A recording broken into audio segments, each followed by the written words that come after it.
Philippine Postal Corporation warns public against scammers who pretend as PhilPost employees in order to demand money from victims. JC Ogaire has the full details. Since December 2022, more than 30 people have complained to the Philippine National Police Anti-Cybercrime Group or PNP-ACG after falling for the PhilPost package scams of con artists. To extort money from people, the con artists allegedly pose as employees of the Philippine Postal Corporation or PhilPost. Additionally, individuals pretending to be law enforcers, lawyers, or anti-money laundering council staff. Meanwhile, the PNP announced that it will collaborate with the PhilPost to look into the concerns. Additionally, it has used Facebook to warn the public about the hoax. For Golden Nation Network, this is JC Ogaire.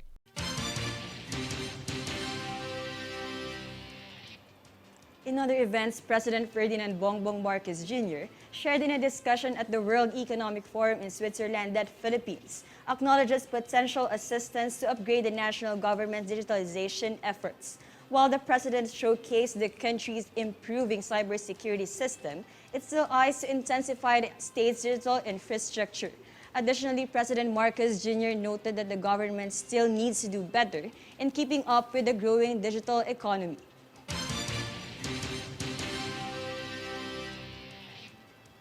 The Philippine Senate Committee on Agriculture supports enhancing initiatives to revive the state's salt production under Republic Act 8172 or an Act for Salt Iodization Nationwide or ASIN law. Part of the proposed development is to improve productivity and provide income for local salt producers and highlight the Philippine artisanal salt and harvested using traditional methods in salt production. The ASIN law plans to sustain a proper food regulatory system and tap the salt industry to precipitate growth.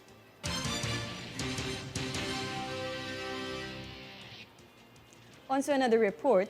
According to House Ways and Means Committee Chair Joey Salceda, the Philippine Statistics Authority reported that domestic tourism will boost by 10% due to the longer holiday weekends of President Bongbong Marcos Jr.'s administration. Salceda further said that there will be 10 long weekends this year, noting that this will be helpful as people will aim to gain travel experiences after consecutive COVID-19 lockdowns. He also said that the president's holiday economics policy should be beneficial to employees as well as profitable to the tourism industry.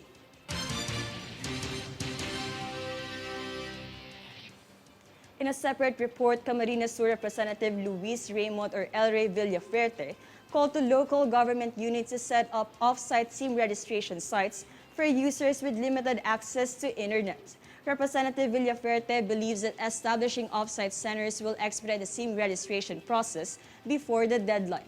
The first off-site registration facility of the government was set up in Masantol, Pampanga.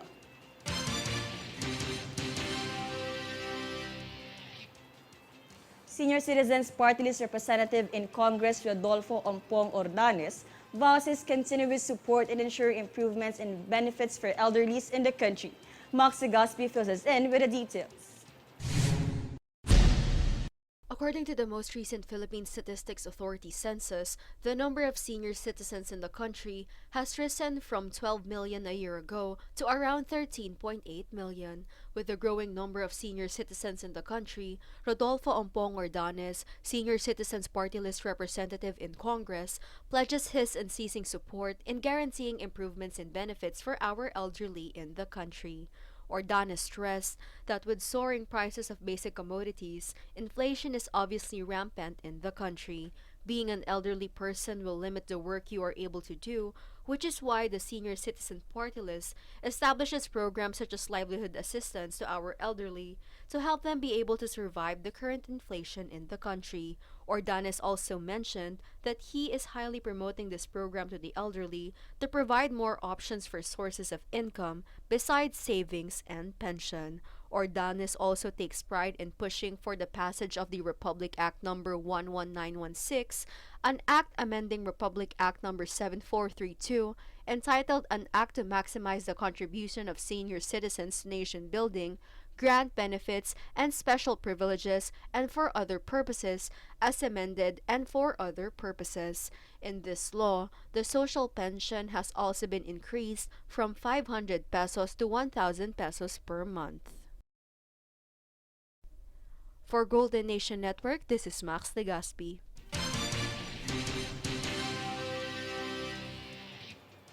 Meanwhile, Department of Science and Technology, or DOST, called for qualified candidates for graduate scholarship grant who intend to study for master's and doctoral degrees in science and technology in Taiwan. According to DOST Ilocos Region Regional Director Armando Ganal, the scholarship is applicable to any Filipino who are 50 years of age or younger in their first 5 years of research.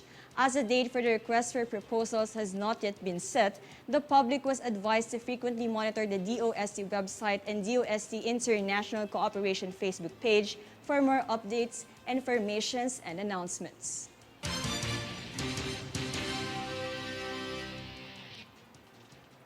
Former Prime Minister of United Kingdom Tony Blair stated his determination to support Philippines' transportation projects. Deniza Lopez for the full story. According to the Department of Transportation or DOTR Secretary Jaime Bautista, former United Kingdom Prime Minister Tony Blair stated that he intends to support the transportation projects of the country. Executive Chairman of the Tony Blair Institute for Global Change, Tony Blair expressed his willingness as he met President Ferdinand Bongbong Marcos Jr. on the sidelines of the World Economic Forum or WEF. DOTR Secretary Bautista said that he was able to personally share the transportation projects of the DOTR with Mr. Tony Blair and that he could see the eagerness and interest of the chairman to support the project of the government, specifically the railways. He also stated that the execution of the programs of the department is expected to be implemented after the WEF for Filipinos to have a convenient transport experience and also for tourist attraction.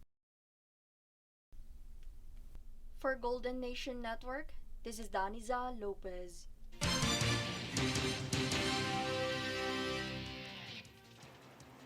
Up next, on News Sports. BFAR advocates fisher folks to practice proper aquaculture regulation.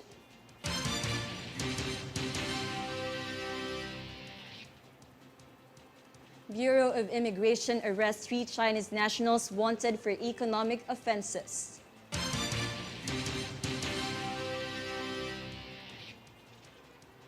Manila Police District to deploy 3,200 cops for Lunar New Year.